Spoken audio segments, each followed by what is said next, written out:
Il est journaliste, éditorialiste au Figaro et essayiste. Yvan Rioufol. Bonjour Yvan Rioufol. Merci d'être sur TV Liberté pour présenter votre dernier ouvrage, Le réveil des somnambules, en vente sur la librairie officielle de tvliberté.com.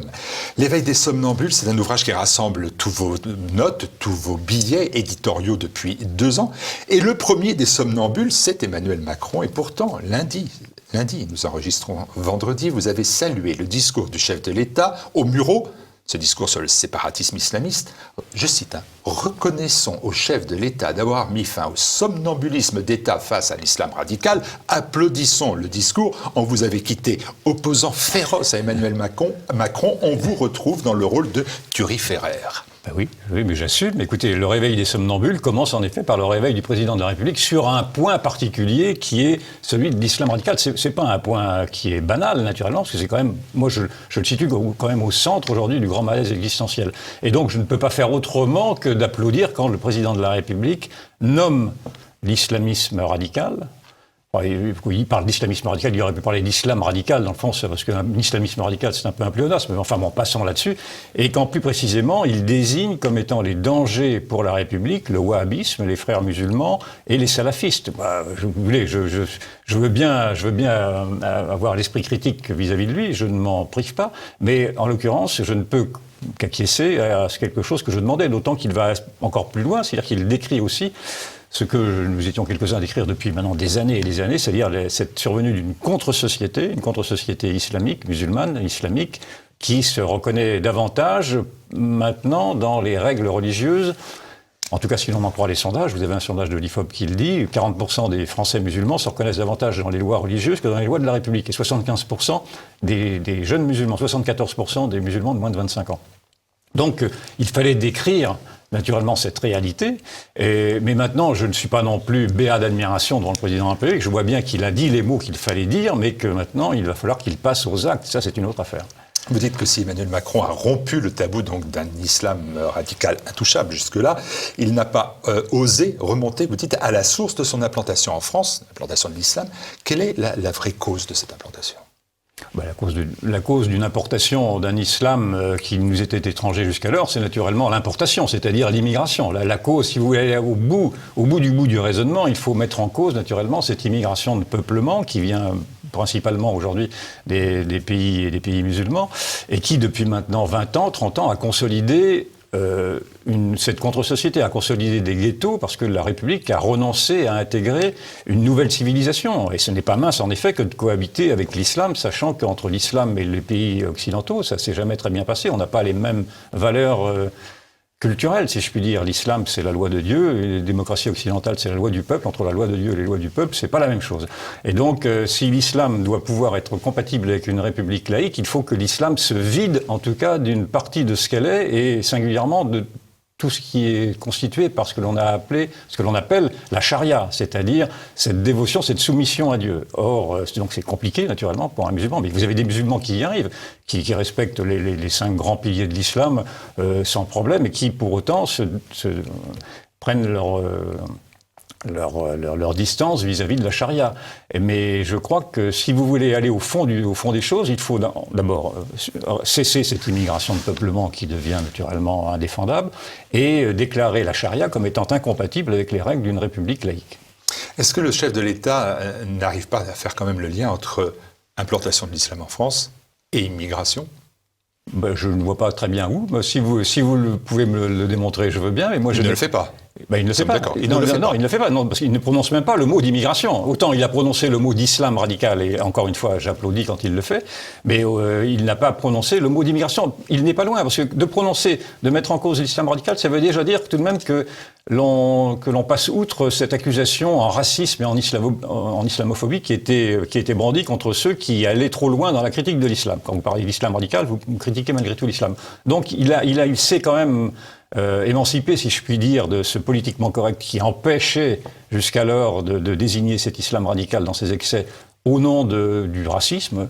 Mais au nom du racisme, il s'empêche malgré tout encore aujourd'hui de franchir le stade ultime, si je puis dire, qui serait celui de mettre en cause cette immigration de peuplement, cette immigration de masse, qui ne s'intègre plus. Je n'ai rien contre l'immigration quand elle s'intègre. Nous savons tous que la France, en effet, a tiré bénéfice d'une immigration européenne durant le 19e siècle, une partie du 20e siècle. Mais aujourd'hui, je n'arrive pas à être convaincu du fait que l'immigration soit une chance pour la France quand elle fait venir à ce point 400 000 personnes par an, qui sont majoritairement des musulmans, dont une partie d'entre eux ne s'intégreront pas, et dont une partie d'entre eux même n'entendent pas du tout devenir français. Ils entendent simplement s'installer dans un pays avec des prétextes divers. Et donc je n'exclus pas pour certains d'entre eux que ce soit simplement des prétextes de revanche ou des prétextes de colonisation. J'ai trouvé un reproche qui vous a été fait de manière d'ailleurs assez violente. C'était sur CNews il y a quelques jours. C'était le maire de Trappes, qui est proche de Benoît Hamon, Ali Rabet. Le maire de Trappes, c'est dans les Yvelines, et qui a dit « Vous êtes un ignare ». Espèce d'ignare. C'était pour Elisabeth Lévy et vous, hein, vous n'étiez pas tout seul à subir ces injures, mais et il vous faisait le reproche d'écrire, mais de ne pas aller sur le terrain, de ne pas connaître le terrain, d'être un bourgeois. C'était exactement ce qu'il a dit. Bon, on lui a proposé de venir sur le plateau pour nous rencontrer, et il a refusé de nous rencontrer au prétexte qu'il ne voulait pas discuter avec des ignares. Bon, moi je lui laisse, j'ai pas grand-chose à dire à cela. Moi, je suis prêt à tous les débats. Il y a en particulier un débat avec le maire de Trappes, à la condition qu'il ne tombe pas dans l'insulte. Et même s'il tombe dans l'insulte, d'ailleurs, je veux bien débattre avec lui pour le laisser m'insulter, pour montrer qui il est, pour montrer la pauvreté des arguments. De dire que parce que je n'habite pas à Trappes, je n'ai pas vocation à parler de Trappes, c'est quand même aller un peu rapidement en besogne, parce que d'abord, Trappes a été décrit, effectivement, je ne vis pas à Trappes, je ne connais pas bien Trappes, mais Trappes a été décrit, ne serait-ce que par deux journalistes du Monde qui ont fait un papier, un livre d'enquête sur Trappes qui montre à quel point Trappes aujourd'hui est précisément le révélateur de cette contre-société, de cette islamisation. Et quand je faisais remarquer à ce maire qu'il y avait à Trappes et ailleurs des points fixes où la charia s'appliquait, il a voulu absolument me démentir, alors même que sur ce plateau-là, il y avait à côté Thierry de Montbrial qui venait de faire un livre où précisément il décrit et il alerte sur des documents officiels et sur des enquêtes, d'autres enquêtes, mais enfin que je connaissais aussi, où il alerte sur cette implantation maintenant, en certains points, naturellement, pas dans tous les territoires, mais en certains points de départements, de villes ou de quartiers, d'une charia qui est un acte de rupture avec la République. J'abandonne Ali Rabet, c'est pas lui que je vise, mais est-ce que vous êtes aussi inquiet du fait que cette contre-société, aujourd'hui, elle s'installe y compris dans les mairies, dans les municipalités, quelquefois en Île-de-France, notamment? Cette contre-société, elle est portée par la démographie. Donc la démographie, elle est portée par ensuite le suffrage universel, enfin le suffrage et la démocratie. Donc il ne sera pas étonnant que, donc déjà vous avez ce maire qui visiblement tient davantage à ses origines qu'à la réalité du terrain, et je pense que ces genres de situations seront amenés à se multiplier, bien sûr, à partir du moment où cette immigration continuera à faire affluer une société qui ne se reconnaît plus dans les valeurs de la République, dans l'histoire de la République, et qui considère ceux qui lui feraient reproche de ne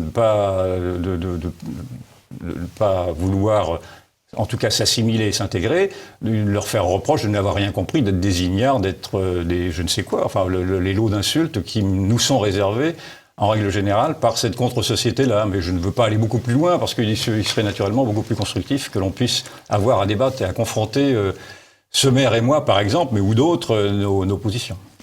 Le 13 avril dernier, on remonte un peu en arrière, et je vais vous ramener à Emmanuel Macron, qui était quand même jusqu'à maintenant votre cible favorite. Il évoquait dans son discours la nécessité de se réinventer, c'est son terme. Est-ce qu'il peut oublier ses convictions mondialistes? Est-ce qu'il peut changer?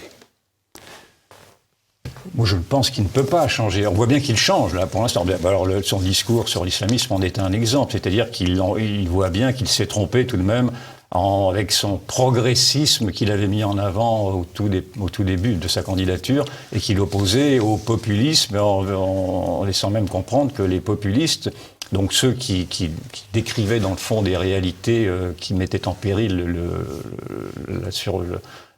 la survie de la France, dans le fond, que ces populistes étaient des fascistes et qu'ils décrivaient des fantasmes. On voit bien, malgré tout, qu'il vient sur ce terrain-là et du populisme et du souverainisme, donc des terrains qui lui sont inconnus, des terrains qui pour lui étaient inabordables jusqu'alors. Et donc il fait ce recentrage-là, donc il se réinvente d'une certaine manière, mais je ne vois pas qu'à moins de se dédire totalement et de dire exactement l'inverse de ce qu'il disait il y a 3 ans, qu'il pourra aller beaucoup plus loin que ce qu'il a fait là déjà avec l'islam, ce qui me paraît être un grand pas en avant. Je ne pense pas qu'il ira beaucoup plus loin sur l'immigration, qu'il n'ira pas beaucoup plus loin non plus sur le souverainisme, parce qu'il défend une souveraineté européenne et non pas une souveraineté nationale. Donc je crois qu'il s'est piégé dès le départ, mais dès le départ j'avais fait cette analyse-là, dès les premiers pas, dès ses premiers jours, de dire qu'il faisait une mauvaise analyse de la société en pensant que cette société était à nouveau une société universaliste qui se reconnaissait dans une sorte de mondialisme, d'un sans-frontiérisme, d'un progressisme. Alors même que l'on voit bien qu'aujourd'hui, en tout cas c'est l'analyse que j'en ai faite depuis très longtemps, la nouvelle dichotomie oppose aujourd'hui les enracinés aux déracinés. Lui est un déraciné, les banlieues pourraient être également se raccrocher à ces déracinés-là, c'est-à-dire ceux qui se reconnaissent dans autre chose que la France en tout cas. Mais je pense qu'aujourd'hui, les besoins de protection face à la mondialisation, face au Covid même d'ailleurs, est tel aujourd'hui on voit bien que les peuples, et singulièrement en France, ont envie de se retrouver sur des limites, des frontières, des souverainetés, des protections. Et comme Macron est loin d'être bête, il se rend bien compte qu'il y a une demande à laquelle il ne peut accéder avec son logiciel de départ. Donc, naturellement, on va le voir de plus en plus virer à droite, si je puis dire, mais il n'ira pas beaucoup plus loin que ce qu'il peut... Parce que vos écrits restent, les paroles s'envolent, les écrits restent, et surtout quand on les publie. Vous avez indiqué qu'il allait suivre une pente despotique. Alors, je ne sais plus à quelle occasion... pas cette occasion-là. C'était pas cette occasion. Voilà, vous dites le chef de l'État, il a une propension à suivre une pente despotique. C'est-à-dire que dès le départ, j'ai vu chez lui un autoritarisme qui n'était pas l'autorité. Et donc, avec des coups de menton qui laissaient... C'était sans doute après l'épisode de Villiers, du général de Villiers, qui avait été un peu remercié sans embâche, et en disant « c'est moi le chef », en parlant de lui, enfin, Macron. On n'imaginait pas De Gaulle... parlant ainsi. Et donc, je devine chez lui, en effet, une sorte de pente despotique et qui s'est aggravée, naturellement, depuis avec la manière dont l'ordre sanitaire, parlant du Covid, s'est installé avec un ordre policier, avec une mise en scène d'un État fort sur, en tout cas, la traque au Covid, cette guerre, nous sommes en guerre, 3 fois avait-il dit, alors même que l'État est faible devant toutes les autres grandes menaces et qui sont bien plus mortelles que le Covid, de mon point de vue en tout cas, des grandes menaces existentielles qui sont celles dont on a parlé précédemment. Et donc, oui, je le vois comme un petit despote qui est soutenu par un parti unique, un parti godillot, le Parti de la République En Marche, et qui en plus n'a pas beaucoup d'opposition dans les structures de la Ve République, hormis le Sénat, et je ne dirais pas que la presse soit un grand obstacle non plus, sauf une certaine presse, mais sauf les réseaux sociaux qu'il veut mettre à sa botte, qu'il n'a pas non plus face aux médias du répondant, ou en tout cas un contre-pouvoir. Un contre-pouvoir. Je passais de Macron à vous et à vos écrits. Vous ne cessez de dénoncer dans ce livre, Le Réveil des somnambules, mais dans les livres précédents, il faut vous reconnaître une très grande cohérence de pensée, vous dénoncez le système et le camp du bien.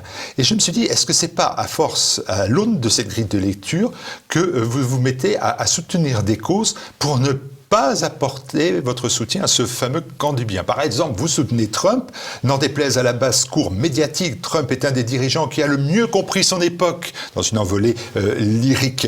Est-ce que, véritablement, il faut soutenir Trump aussi fortement, même si il ne plaît pas au camp du bien ?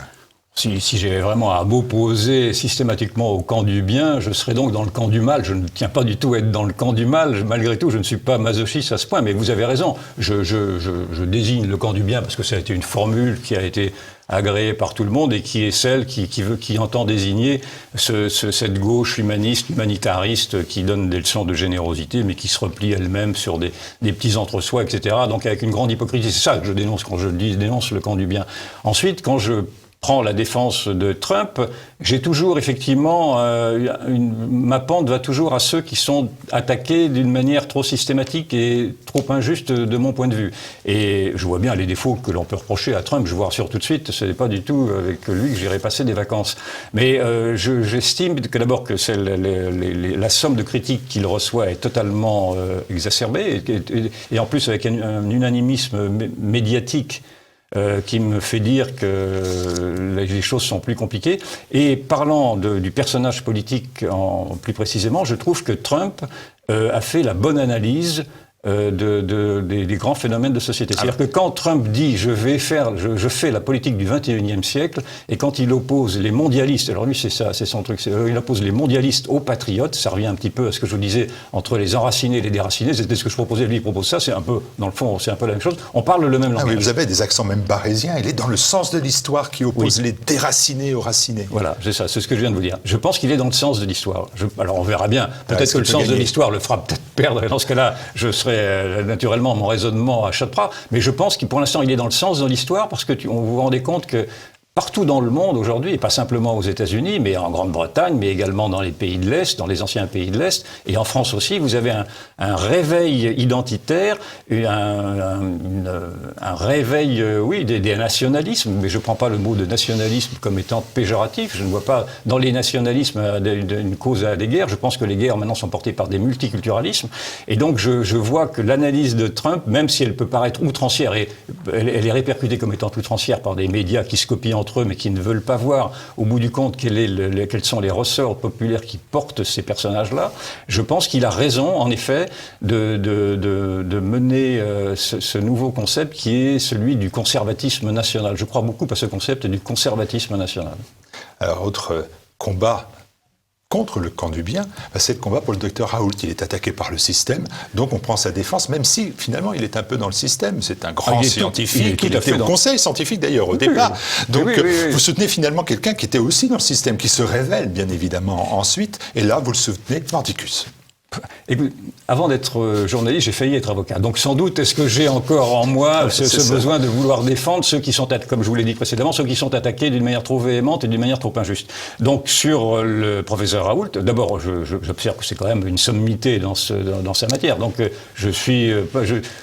j'invite tout de même à l'écouter davantage que les histrions qui disent que c'est un charlatan, etc., et donc qui ne sont pas très convaincants.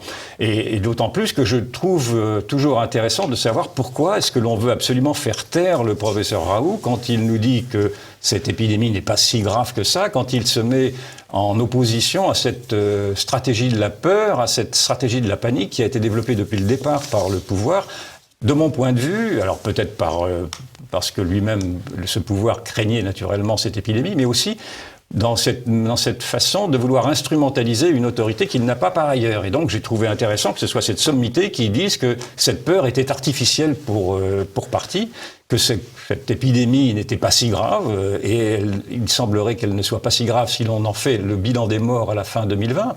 On verra que les morts de 2020 seront équivalents à ceux de 2019 en France, ou quasiment équivalents, l'INSEE commence à le montrer, et donc il faut l'entendre là-dessus. En plus, je trouve que je n'ai pas bien compris pourquoi sa méthode qui était de proposer l'hydroxychloroquine dès le départ a été rejetée au prétexte qu'elle ne correspondait pas aux normes des méthodes scientifiques. Mais si on avait eu à attendre des randomisations, etc., on y serait encore sans avoir attendu l'urgence d'avoir à soigner par des molécules déjà établies et qui ne coûtaient rien. Donc je n'ai pas été convaincu du tout par le procès qui a été fait sur l'hydroxychloroquine. Je n'y connais rien, je vous rassure tout de suite, je ne vais pas me lancer là-dedans, mais j'observe pragmatiquement que aucune plainte n'a été déposée contre Raoult par des patients qui auraient pris de l'hydroxychloroquine. J'observe au contraire qu'il y a beaucoup de patients qui le remercient, qui l'applaudissent, et donc il doit bien quand même y avoir derrière cette affaire-là également une affaire de gros sous, et l'on voit bien qu'il y a des intérêts de laboratoire, des intérêts financiers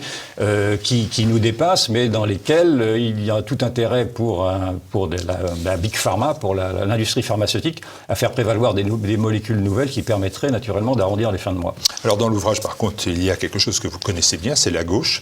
Vous n'y allez pas par quatre chemins. Cette gauche, elle fait honte. Vous avez parlé de cette gauche vertueuse, le sectarisme des Verts, la violence de l'extrême gauche, la trahison de la cause du féminisme. Cette gauche, elle va finir par crever. Elle est morte, franchement, entre nous. Peut-être qu'elle ne le sait pas encore, mais ce grand cadavre à la renverse, c'est pas moi qui l'ai décrit, c'est Bernard-Henri Lévy dans un livre précédent. Donc cette gauche-là n'existe plus déjà. Elle n'existe maintenant que par l'outrance. On a l'impression qu'on la voit partout.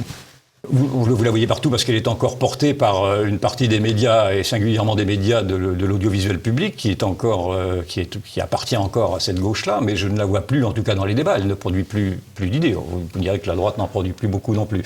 Mais en tout cas, la gauche n'en produit plus. Elle ne recycle que des vieilles idées, et elle est tellement perdue aujourd'hui qu'elle est en train de faire des alliances contre nature avec ce qu'on a appelé l'islamo-gauchisme. Enfin, cet islamo-gauchisme-là qui arrive et qui montre que cette gauche boufeuse de curé, devient une gauche alliée à l'islam. Il y a quand même de quoi se poser des questions sur la cohérence de M. Mélenchon, parce que c'est de lui dont je parle en particulier, mais des Verts également, et des féministes d'extrême gauche qui, elles aussi, se rallient à l'islam naturellement par intérêt électoraliste, sans vouloir se soucier de ce que dit l'islam de la condition de la femme. Ce que dit l'islam de la condition de la femme est épouvantable. Je vous invite à lire des sourates qui disent de la femme qu'elle est inférieure à l'homme, que l'homme est maître de la femme, que l'homme a le droit de battre sa femme et compagnie, etc., etc. Et donc, oui, il y a une trahison. J'ai mon précédent livre dénoncé les traîtres. Parmi les traîtres, je mets naturellement toute cette gauche-là, cette gauche radicale. En tout cas, une autre partie de la gauche, naturellement, est plus sage et tente à vouloir se séparer de cette gauche sectaire, de cette gauche totalitaire, dans le fond, qui, après avoir été attirée par le communisme, se trouve attirée par l'islamisme, qui est un même totalitarisme. Il y a eu, bien évidemment, la révolte des Gilets jaunes que vous avez suivie, soutenue partout, le réveil de la France, vous avez dit la vitalité des oubliés. Hein, C'était le réveil des somnambules, pour moi, a commencé là, avec cette France irruptive. Et vous concluez votre ouvrage, fin 2019, en disant « Mauvaise nouvelle pour la caste, le peuple va être en colère, et il sera là encore en 2020. Oui. » Et puis on a le sentiment que la crise sanitaire, d'un côté, a mis un frein à la mobilisation des rues, et que la colère est pour l'instant, même si elle est intacte, elle est circonscrite. C'est vrai, tout à fait raison. Il y a un paradoxe, c'est-à-dire que la colère est partout aujourd'hui dans la société, et paradoxalement, il y a une sorte de somnolence, enfin en tout cas d'apathie. D'apathie. C'est le terme que vous utilisez. D'apathie, exactement, c'est le bon terme, qui s'est installée, de désillusion, et qui est une désillusion qui date de longtemps.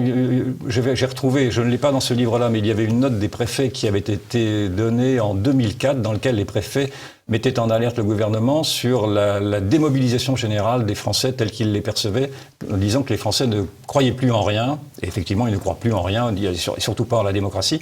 Et donc, il y a également ce découragement-là. Mais je pense que cette sourde colère qui vient simplement de la manière dont les gens vivent aujourd'hui le déclin de la France, parce qu'il faut dire les choses par leur nom, c'est bien un déclin de la France que l'on vit tous. Cette France-là n'entend pas disparaître, en tout cas, me semble-t-il, et en tout cas, elle ne se fera pas acheter simplement par les sommes de milliards qui sont dépensés aujourd'hui, par cet argent magique qui n'existait pas, soi-disant, selon Macron, et qui maintenant tombe du ciel.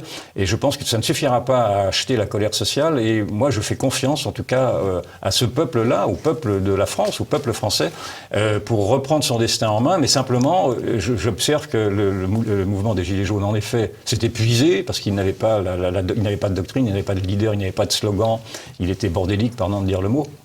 Et aujourd'hui, où je fais un appel, dans ce livre-là, je fais un appel à ce qu'il y ait un effort de conceptualisation, un effort de doctrine par tous, y compris par les intellectuels, par les médias, par les journalistes, par les Français eux-mêmes, afin de construire cette société qui n'a pas été, cette autre société conservatrice nationale qui n'a pas été pensée, parce que l'on nous avait fait comprendre que le progressisme était indépassable. Non, le progressisme s'effondre sous nos yeux et il faut aujourd'hui concevoir une société alternative, si je puis dire, qui s'ébauche chez Trump, pardon, mais je pense qu'il est précurseur de ce point de vue-là, qui s'ébauche également dans une partie de l'Europe, qui s'ébauche en Grande-Bretagne, et qui en France, pour l'instant, est un peu pétrifié par cette crise de l'intelligence qui, après 40 ans de politiquement correct, a arasé totalement le débat. Et oui, parce que vous dénoncez une débandade du pays, des élites frelatées, des faussaires, des déserteurs, des traîtres. C'était le titre de votre ouvrage. Et en 2022, pour l'instant, ce qu'on nous présente, certains s'en félicitent, d'autres s'en désespèrent, un un choix qui sera simple, c'est Macron contre Marine Le Pen. Vous pensez que c'est le choix qui nous sera proposé? Vous vous en félicitez, vous en désespérez, ou pour le constater? Moi, je n'en sais. Je vois que c'est en effet, pour l'instant, si l'on poursuit les lignes, ce seront ces deux candidats qui s'affronteront. Je trouve ça un peu désespérant pour l'instant, parce que malgré tout, ce seront deux mondes anciens Macron représentant cet ancien monde du progressisme qui était mort depuis longtemps, avant même qu'il ne s'en réclame. Et Marine Le Pen, ce sera la troisième fois. Et même si elle a eu, je dois lui reconnaître qu'elle a eu tout de même une analyse beaucoup plus réaliste, en tout cas sur les fractures identitaires, sur l'islam radical, sur l'immigration, elle n'arrive pas non plus à enrichir son programme, en particulier sur le plan économique, sur le plan social. Et donc, elle a cette faiblesse que l'on a vu en plus apparaître avec le débat présidentiel, qui a été un débat épouvantable. Donc, je ne sais pas. Là, du coup, je suis désarçonné pour l'instant. Je vois bien que les droites se tirent dans les pattes. Moi, je suis de ceux qui pensent que la droite a tout intérêt à faire ce que veut faire la gauche, c'est-à-dire que la gauche n'a aucun problème à s'unir avec cette extrême gauche de Mélenchon dont je vous ai décrit les turpitudes, et que l'union de la gauche qui s'était unie avec les communistes pourrait particulièrement s'unir maintenant aussi bien avec ce qu'on appelle les islamo-gauchistes, ou en tout cas ne se pincera pas le nez pour s'unir avec ceux-là. Tandis que la droite, cette droite républicaine, trouve encore impensable d'avoir à se rapprocher d'un rassemblement national qui n'est plus du tout le rassemblement le Front National que l'on a connu. Donc il y a une sottise. Vous voulez l'union des droites, mais regardez les Républicains, les candidats qui sont les mieux soutenus dans les sondages ou qui ont fait le plus d'électeurs potentiels sont les plus modérés qui tiennent la corde. C'est Xavier Bertrand, c'est pas Bruno Retailleau, c'est Valérie Pécresse, c'est pas François-Xavier Bellamy. Oui, mais si vous prenez un peu plus de hauteur, vous voyez bien que tous ces candidats-là dont vous avez cité les noms sont davantage attirés par ce macronisme qui se centralise que par cette gauche, que par cette droite souverainiste qui serait une droite à construire, et qu'il y a davantage, je ne vois pas beaucoup de différence entre Bellamy par exemple et Marine Le Pen ou Marion Maréchal, que j'en vois davantage entre Xavier Bertrand et François-Xavier Bellamy. Donc je pense qu'à un moment donné, il faudrait que les intelligences se rencontrent et que cette droite-là... Est-ce que vous y mettez dans ces intelligences aussi ce qu'on appelle la droite hors les murs? Parce qu'il y a des gens qui, ont fait... J'y mets également Nicolas Dupont-Aignan, Jean-François, Jean-Frédéric Poisson, bien d'autres. Général de Villiers, vous l'évoquiez et la presse le réévoque. Bien sûr. Mais moi, je ne suis pas un stratège politique, moi je suis un observateur, je suis un photographe d'un instant. Vous êtes un homme de droite, vous attendez le sauveur. Je suis un conservateur, et donc j'attendrai que tous les conservateurs qui se retrouvent sur cette idée du conservatisme national se mettent ensemble, et s'ils se mettent ensemble, ils sont majoritaires, très largement majoritaires. Et donc il est stupide, tout simplement stupide, de poursuivre une guerre de tranchées qui pour l'instant fait le jeu d'Emmanuel Macron. Macron n'attend qu'une chose, c'est naturellement de pouvoir être confronté à Marine Le Pen, qui, si elle n'est pas soutenue par toute une partie de cette droite républicaine, risque de perdre. Et donc voilà, je ne peux émettre que ce souhait que j'aimais depuis longtemps. J'avais répondu à l'invitation de Ménard à Béziers quand il avait fait cette première union de la droite qui n'avait pas débouché sur grand chose. Mais enfin, peu importe. Moi, je veux sauver mon pays, et je pense que le pays ne se sauvera que s'il retrouve la maîtrise de son destin. Et la maîtrise de son destin appartient non pas aux élites. Je n'ai pas de mépris pour les élites, mais elle appartient au peuple lui-même qui souffre des décisions qui ont été prises depuis 20 ans, 30 ans par les somnambules qui étaient au pouvoir. Et je voudrais que ce peuple se réveille afin de faire tomber cette grande apathie. D'où la citation du cardinal Sarah, je cite: « Tant que nous n'aurons pas conscience de la gravité de notre déchéance, nous ne réagirons pas. » Oui. En effet, il parle très bien. Moi, j'aime beaucoup, naturellement, ce cardinal-là.